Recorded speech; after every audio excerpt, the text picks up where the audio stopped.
Hey, Brian, I appreciate the great intro. And I do have to remind everybody those were team records. They were not individual records. But Brian, I'm a little disappointed with you because I do hold an individual record and you didn't tell everybody. I hold the individual record for the most fumbles in a Super Bowl game. And Welcome to the Beyond Speaking podcast from Premier Speakers Bureau, featuring in-depth conversations with the world's most in-demand keynote speakers. Hi, I'm Brian Lord, president of Premier Speakers Bureau and your host of the Beyond Speaking podcast. Our guest today is Frank Reich, who is the proud owner of a cool dog who's getting to the shot right now. Very cute puppy who will be part of the interview, I think. Also, head coach of the Indianapolis Colts and Carolina Panthers. Played as a quarterback in the NFL for 14 years, holder of 2 comeback records for a very long time, both in the NFL playoffs and in college. So kind of captain comeback as well. So Frank, so much for coming on and being part of the Beyond Speaking podcast. well, Brian, it's my pleasure. And, always enjoy engaging on these topics. And so appreciate the time we have together. Yeah. And what's funny is I still remember the first time you were one of the first famous speakers to take me out for lunch before. And it was like, I think 2001 maybe. And you took me to a restaurant here in Cool Springs in Franklin that had shark on the menu. It's the first time I'd ever been to a place that had shark on the menu. Like, this guy's like a high roller right here. Oh, that's I was looking, hysterical. I know. And it was the coolest thing. And so I still appreciate that. We booked so many events over the years, working with Premier, I guess 23, 24 years now, which is awesome. And you're one of the great speakers that we've had on so many different topics and leadership and teamwork, obviously on comeback. So excited to talk about all that. So thanks for being on here. Well, no, I've enjoyed it over the years. And, sometimes as a professional, whether I was playing or coaching, you can get so wound up in what you're doing and the demands of the job. But I really have enjoyed these 20 some years of working together and getting out in the community with people and sharing some of these things that I really have spent my whole life diving in on, and how does this apply to really executing in life, on the job, at home, whatever the case may be. So enjoy this time. So I'm curious to know, out of the kind of the main topics that you have, like being a pro, integrity, leadership, teamwork, obviously a comeback, what are you asked to speak about the most? I think the two things that I probably speak about the most are, or three. I would say there's three. I'd say, one is I'm talking about leadership all the time. As a quarterback, as a head coach for a lot of years, I've been around so many great leaders. I've really tried to be a student of it. I'm an avid reader, so I've read a lot over the years. Although don't ask me too many books because I'm not good at remembering them. But trust me, I got a million of them back here that I've read or listened to. So I think leadership is one of the top ones. And then through the years, Brian, another message that I've developed that I really enjoy giving, that I've had a lot of great feedback on, is just the idea of being a pro. Like for instance, in the NFL, when we're evaluating players, as coaches, you're talking all the time about guys. And so one of the greatest compliments that you can give a player is that guy's a real pro. And like in our circles, it's like understood, like, oh, wow, that means that's a strong statement. That guy's a real pro. So over the years, I've developed a little message, where I just use the acronym PRO and talk about what it means to be a pro. And it certainly applies to football, but what I have seen is it really applies to every area of our life. And then, so I've really enjoyed that one as well. And then there's always talk of the comeback and teamwork. Those are always integrated kind of in and through every message I deliver. Now, that is kind of interesting from pro. So we'll get to all those, but starting with pro, when you're talking about somebody, because the combine, all that stuff is kind of like an HR director, like human resources. We're finding the right people to put in the right places. When you talk about somebody being a pro, what does that mean? Well, I talk about the P is play with passion, the R is play with respect, and the O is play to make the most of the opportunity. And when I'm delivering this message, and it's so fun to do because, right, I just have found through the years, there is something to that, keep it simple, and you get those 3 points and you make it an acronym, and it's easy to remember. I got people coming back to me years later. I heard you give that pro message, and that's like a great compliment that you can get. But just summarizing it very briefly, we talk about play with passion, and it's really cool to delineate the difference between playing with passion and playing with emotion. In football, it's a lot of emotion, right? There's emotion, emotion is great. As a coach, as a player, you are on our jobs, we want to be emotional. We want to be passionate about that kind of thing. But what I've learned through the years is that emotion, while it is effective and useful, is inferior to passion. And the way I like to separate these two is I like to say that emotion is tied to circumstances. We're still in the playoffs. The score is still tight. I'm the starter on the team, or I'm not this. I'm the backup. I'm sitting on the bench. We're out of the playoffs, and we still got 3 games to go. What am I going to do? How is our team going to respond? What kind of an example? Where's my motivation going to be? What kind of pro am I going to be if I'm just connected to circumstances and the circumstances aren't favorable for me? Okay, so now take emotion connected to circumstances and then take passion and connect that to purpose.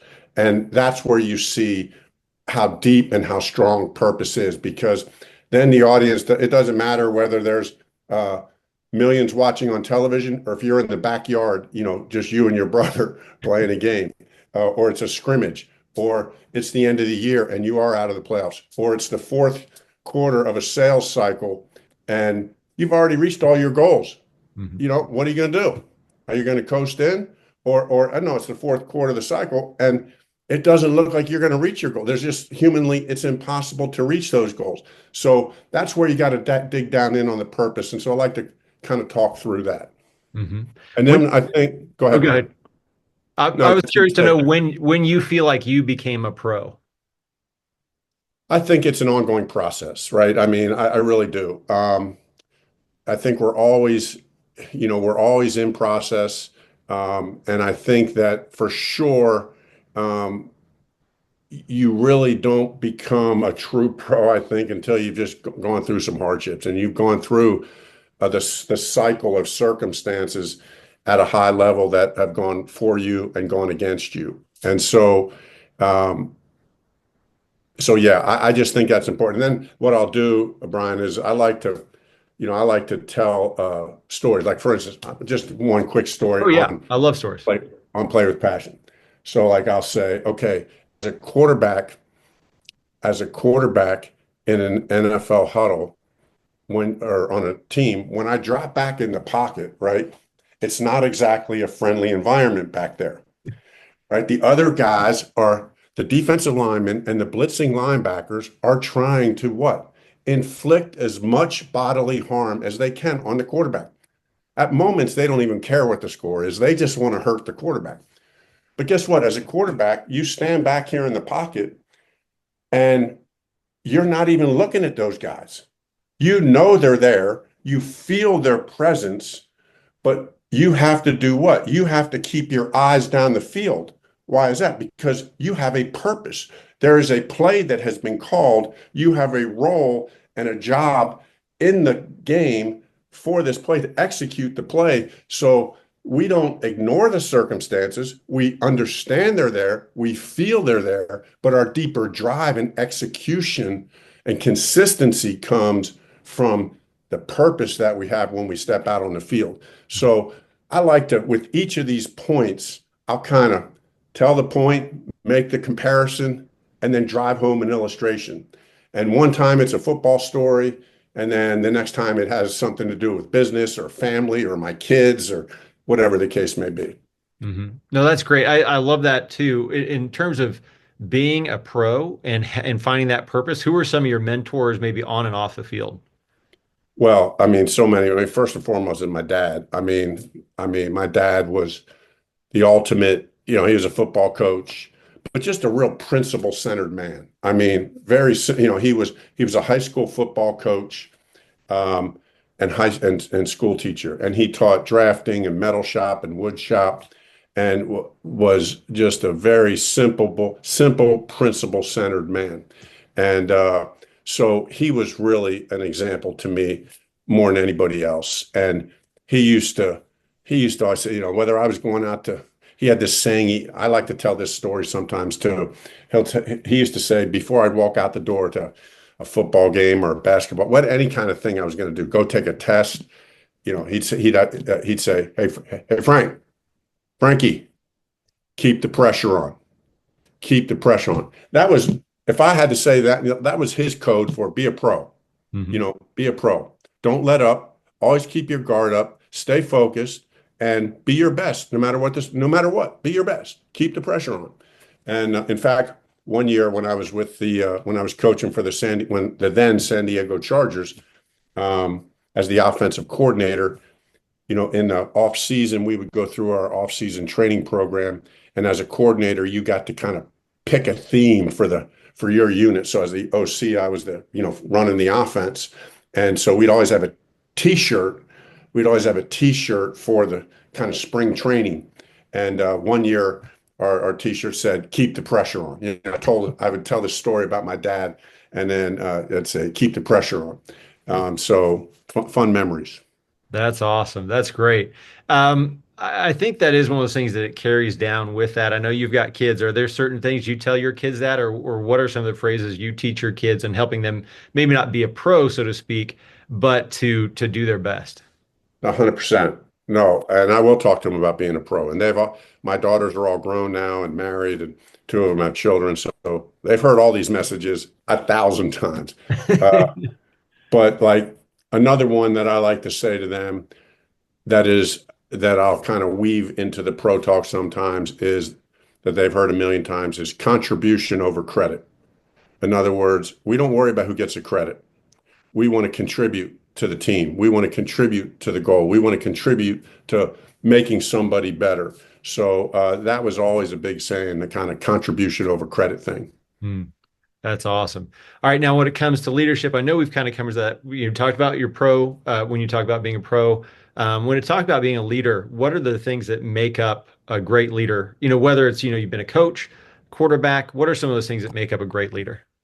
So to me, the key to leadership, I've been given this message. I've been thinking about this. I've been speaking on this. I've been writing on this for literally 30 years. And it really, my message really hasn't changed because, and to me, and I'm always looking to try to quote unquote change it. And I'll nuance it with stories and to the audience. Every audience is different. So, you have to adapt there. But this core message around leadership to me is it starts with credibility, right?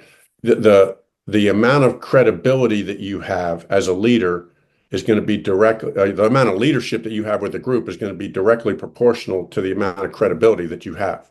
So leadership is directly proportional to credibility. And then, so because that's true, and I've just experienced this, I've seen it time and time again. I've, been studying this stuff for years and am just have this deep conviction that this is true. So since leadership is directly proportional to credibility, and the strength of my leadership is going to depend on the strength of my credibility, then as a leader, I have to ask, how do I develop good credibility? Or is that something you either have or you don't? And of course, the answer to that is no, this is something that you develop as a leader, and you keep on developing credibility. And so, I don't know, 20, 30 years ago, when I started, I wrote this thing, I wrote it on my board, leadership equal credibility. And then I said, okay, let me just come up with 7 C's that kind of make credibility. So if you imagine credibility up here and then 7 C's underneath it. And what I'm saying is, hey, these 7 C's, these aren't exhaustive. There's more C's. Like I've done seminars on this with groups. And rather than me giving them the C's, a lot of times I'll kind of set it up that leadership equal credibility. And I'll say, okay, now you guys give me the C's. And that's a fun way to do it if you're in an informal setting.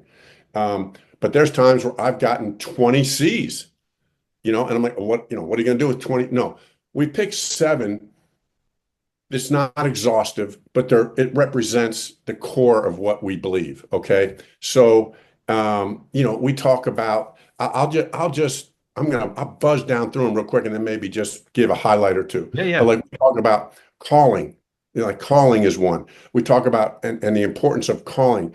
Does somebody believe that you're called to do what you're doing? A head football coach, when a coach gets a job, the team and the town and the city and the fans, they got to believe, oh, this guy was called to be our coach, or you draft a guy in the first. Calling is an important feature of that. And when I talk about different aspects of calling, character, right? Char, you know, our integrity, three things: integrity, humility, and motivation. We talk about competency, right? You can have high character, but if you're a quarterback, you still better be able to throw that football. I mean, if you're a coach, you better know your X's and O's. If you're flying a plane, whatever, the school teacher, playing an instrument, whatever, you got to have competency. And so that's knowledge, skill, and experience. You got to have courage, right? Like to have credibility, you got to have courage. You got to have bravery and poise under pressure. You got to have, another C is compassion. If it's you can have character and competency and courage, but if it's just all about you and you don't feel and are not compassionate with other people, your leadership's really going to suffer from that. So with compassion, we talk about empathy and service. You got to be compelling. At some level, you got to inspire people. You got to compel people. Let's go, let's go. We got to get up and we got to go. I know it's not going well right now. So and that can look different. And what I've experienced is some guys are super charismatic. Other guys do it in a different way. And so we like to talk about that and free people up to be inspiring in their own unique way. And then the last C that we talk about is commitment, right? And that's really talking about dedication and sacrifice. So I'll put these 7 C's up, and I'm trying to grow in each. I'm 63 years old. There's not a day that doesn't go by that I'm not trying to develop in each of these areas of my life. And so that's a message that I've had a lot of fun with. And so that sets up the first part of the message. Mm-hmm. That's awesome. Yeah, that's a great taste of what that is, what that leadership message is. So I appreciate you sharing that. And of course, we can't do this without the amazing comebacks that you've had. I don't know if you want to talk about one or both, but I guess set up like so one, obviously you got the one in the playoffs with the Bills. You have the one I didn't realize it was against Bernie Kosar in college. Those two massive, whatever, 4 or 5 touchdown comebacks. I guess, what does it take when you're hit with that? Hey, we're down by 30. How do you get your team to believe and go forth from that point?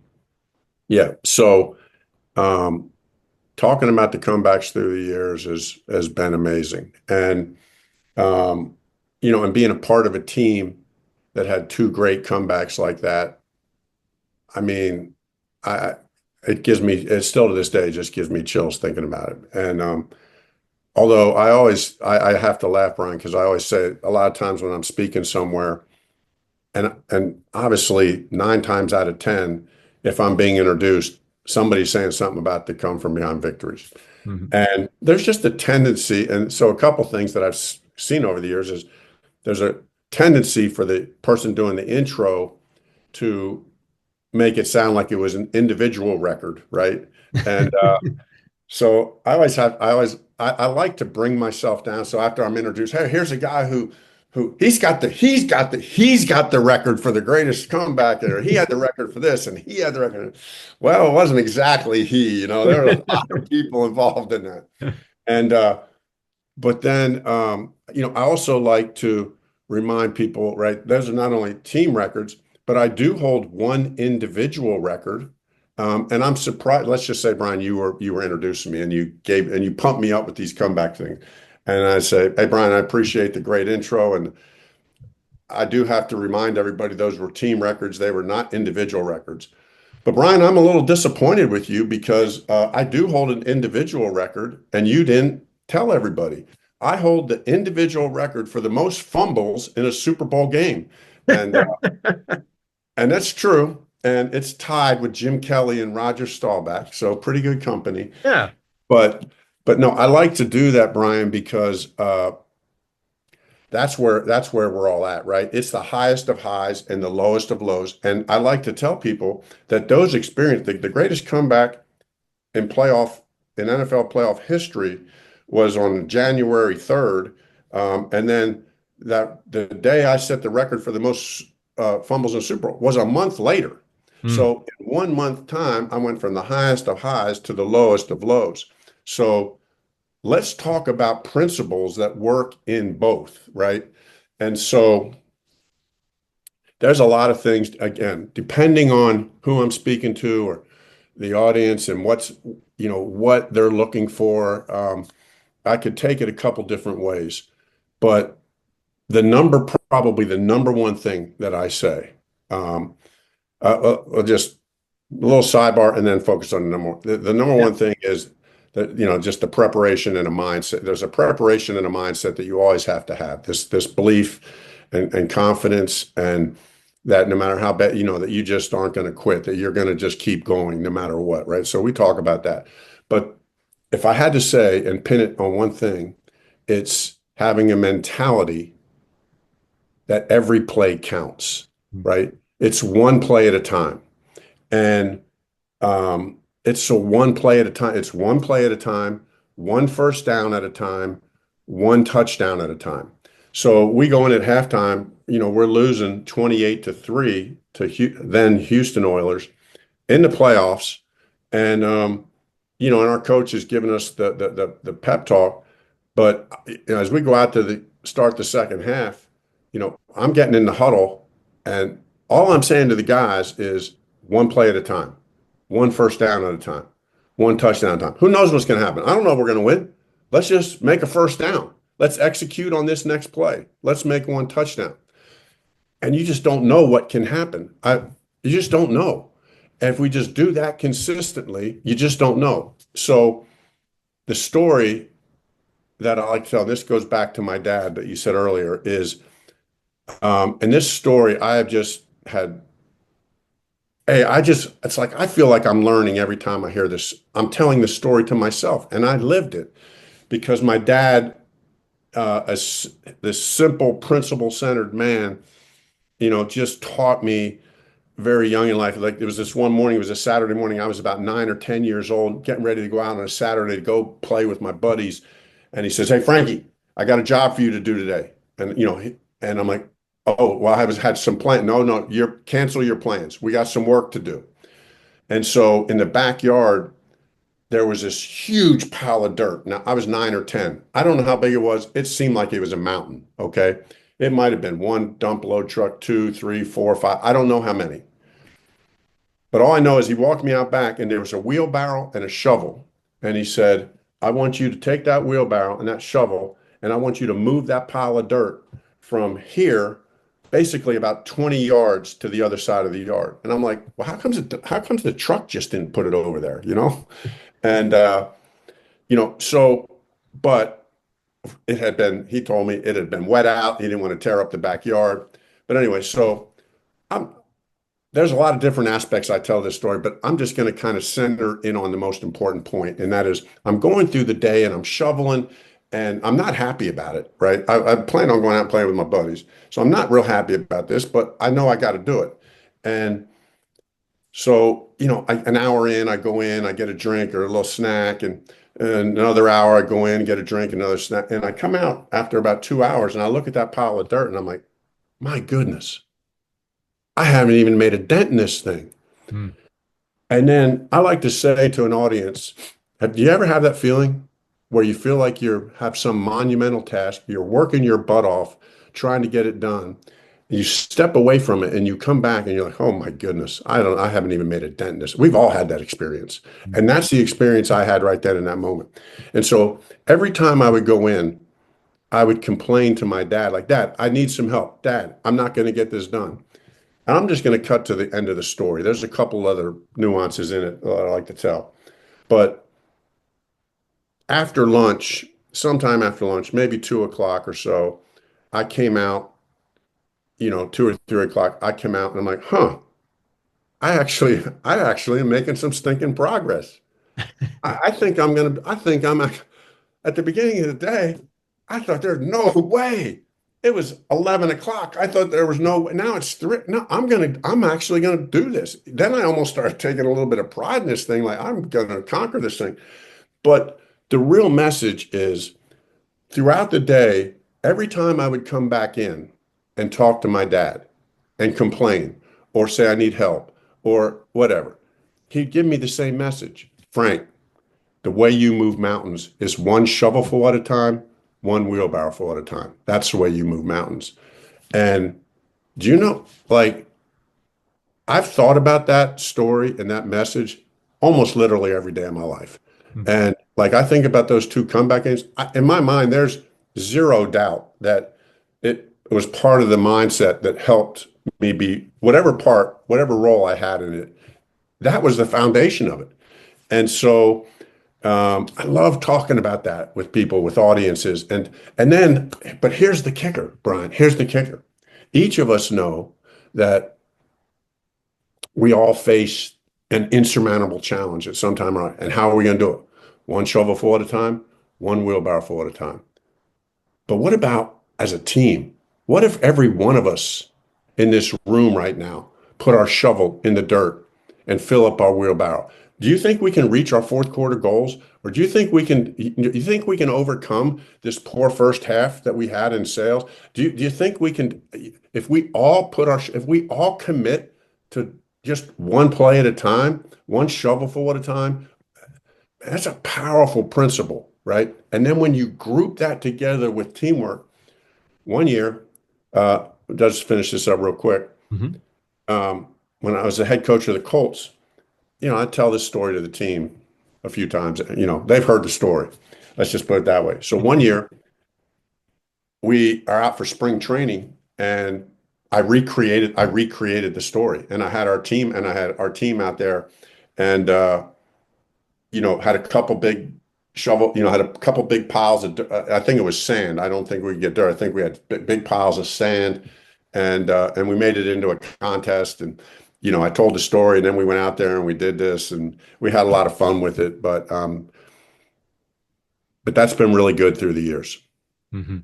That's awesome. And that is such a great analogy, like a true story analogy of how do you come back from that? It's just one shovel full, one wheelbarrow full, one bucket of sand or whatever it is at a time to come back from that. So that's amazing. Well, I want to thank you for all this. I know you've answered a lot of questions here and told a lot of stories, and we're kind of running out of time here. But yeah, that is amazing. I guess one of the things I'm curious about from this, just because I know we do get a lot of questions about who is this, whatever. Who to you was like either your hardest hit Oh, or maybe the play you're most proud of? Maybe one or both of those would be awesome. okay. I'll do them quick, but I got to do both. Okay. So, hardest hit was Quentin Coryatt. He was a first round draft pick for the Indianapolis Colts. I was playing for the Buffalo Bills. No, I was playing for the New York Jets. I had already played for the Bills. I was playing for the Jets. We're going down in the fourth quarter of a drive, and it's 4th and 15, and it's a must-make completion. He comes blitzing through, and I had a hold on the ball, and he hits me and knocks me out, and I look down and blood everywhere, and kind of knocked me out. But this is before the concussion rules, and I Yeah. get up and I actually got in the huddle, and I didn't because we're in a I'm sorry, I didn't even get in the huddle because I'm laying on the ground and I'm looking over and I just see my teammates going, "Hey, go!" Because the pass was complete and it was a first down. I Yeah. thought it was actually complete to Keyshawn Johnson. Oh yeah. And so we go up on the line. I'm still semi-unconscious, and I'm in shotgun. The center snaps it to me. I take a three-step drop and I throw the ball right to their middle linebacker. And because I was literally unconscious and I didn't know what I was doing. Yeah. And thankfully, he dropped it. And then in those next ensuing 10 or 15 seconds, I kind of came back to and was able to finish out. We didn't win the game. We came close, but we didn't win the game. But most famous play. So similarly, it's I'll just wind it down to the very end. We got one play, and we're in a similar situation. We need a touchdown to win. We need a touchdown to win. and it is a cold day and it is windy. And so I drop back to pass and it's a blitz and I scramble to the right and I scramble to the left and I just heave it as far as I can. And I mean, the thing is, it's just spiraling through the air, into the wind. I mean, I threw it as absolutely far as I could. And down there in the end zone, it clanks off that yellow thing in the end zone and into the hands of my receiver, Kerry Hartman, for the winning touchdown. Now, what I didn't tell you, and I like to tell this story every now and when people ask, because this is 100% true story. The yellow thing in the end zone was the school bus. And the ball hit off the top of the school bus, rolled off the back, and Kerry Hartman, who was my next door neighbor, slid back behind the bus and caught the pass for the winning touchdown out at the school bus before school that day. And I just like to tell that because that's, sports, whether professional, there's something about it, right? I know it's not for everybody, but the idea of teamwork, those moments that we can all identify, that even whether we're playing something recreational or church league or intramural this or intramural that's why it can draw us all together, and we can learn from these principles and tell these stories and have a good time with it. That's awesome. That's cool. That's and hey, good job. That guy, your friend gets his 15 minutes of fame with whenever that story is told. That's awesome. It. That's right. Great. Well, Frank, thank you so much for coming on and being part of the Beyond Speaking podcast and sharing your story with businesses and nonprofits all over the country. We really appreciate it. Thanks, Brian. And then for those of you who are watching and listening, make sure to subscribe, rate, and review, and go to premierspeakers.com and look up Frank Reich as well. So thanks again, Frank, and thanks everyone for watching and listening. Thank you for joining us for the Beyond Speaking podcast. To learn more about today's guest, visit premierspeakers.com. Make sure to subscribe and leave a review wherever you listen.